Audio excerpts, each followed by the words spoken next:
अफगानिस्तान दरिया जो रुख मोड़े छॾियो। अवां शहरियुनि खे साफ़ पाणी नथा ॾेई सघो। सिंध हाई कोर्ट सखर पारां चयो वियो आहे कागज़ जा पन्ने मथां पन्ना ॾेखारिया पिया वञनि, मसइले खे हल न पियो कयो वञे। अदालत जो वधीक चवणु आहे त पाणी छोड़ करण वारे केस जी ॿुधणी थी। जस्टिस ज़ुल्फ़िकार अहमद ख़ान ऐं जस्टिस अब्दुल मुबीन लाखो ते ॿधल बरुकनी बेंच ॿुधणी कई। ड्रेनेज जो पाणी सिंधु दरिया में छोड़ करे उतां शहरनि खे पाणी फ़राहम कयो थो वञे। दरख़्वास्त गुज़ार जो इहो चवणु आहे अदालत एडिशनल रजिस्ट्रार ते सरबराही में ॿधल कमेटी जोड़े महीने अंदर रिपोर्ट पेश करण की हिदायत करे छड़ी है। अहम खबर मां शेयर कर रहा हूं। अफगानिस्तान दरिया जो रुख मोड़े छड़ियो हो। अवां शहरन के साफ पानी नथा दे सको। सिंध हाई कोर्ट सखर पारां इहो जणायो वियो आहे कागज़ जा पन्ने मथा पन्ना ॾेखारिया पिया वञनि, मसइले के हल न पियो कयो वञे। Sindh high court Sukkur bench drainage पानी छोड़ करण वारे केस जी ॿुधणी थी आहे। जस्टिस ज़ुल्फ़िकार अहमद ख़ान ऐं जस्टिस अब्दुल मुबीन लाखो ते ॿधल बरुकनी बेंच ॿुधणी कई आहे। Sindh high court Sukkur bench में पानी छोड़ करण वारे केस की ॿुधणी थी आहे। तफ़सील मालूम कंदासीं आवाज़ जे रिपोर्टर मोरड़ महर खां। जी मोरड़ महर, कहिड़ा तफ़सील आहिनि ॿुधणी जे हवाले सां आगाह कजो।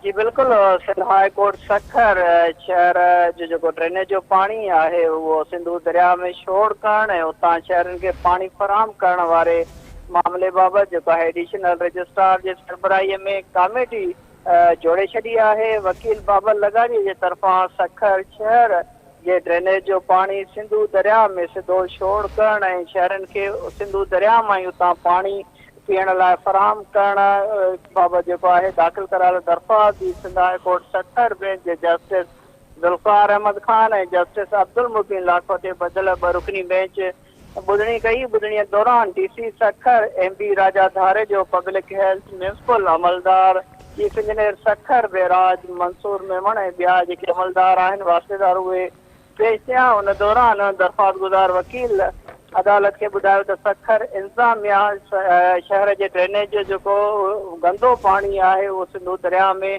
छोड़ पई करे ऐं उतां है शहरनि के इंसानी सेहत लाइ हानिकार बिदलो पानी है फराहम पियो कयो वञे। उन पाणीअ जे करे शहरी जेके आहिनि गुर्दनि जी बीमारी पेट जी बीमारियुनि में मुब्तला थी रहा आहिनि। उन बाबत है अदालत पुछाणो कयो, जंहिं chief engineer Sukkur barrage Mansoor Memon अदालत के ॿुधायो त सखर जे इंतज़ामिया उन्हनि खां ड्रेनेज जो पानी छोड़ डायरेक्ट करण जे हवाले सां है उन खां इजाज़तनामो नाहे वरितो वियो ऐं इंतज़ामी अमलदारनि जे तरफ़ां अदालत के ॿुधायो त ड्रेनेज जो पानी साफ़ करण लाइ है सिंधु दरिया में छोड़ करण लाइ है साफ़ पाणीअ बाबति माता ॻोठ में प्रोजेक्ट जो है हलंदड़ है।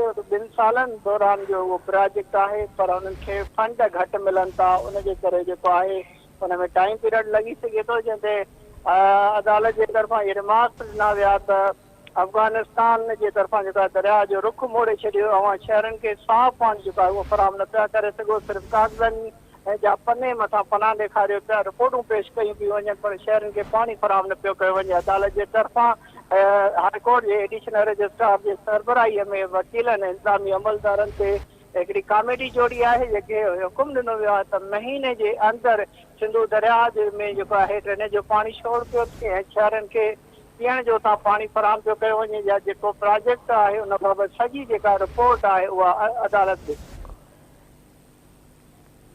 ठीक है, अवां जी मेहरबानी मोरड़ महर अपडेट करण जे लाइ।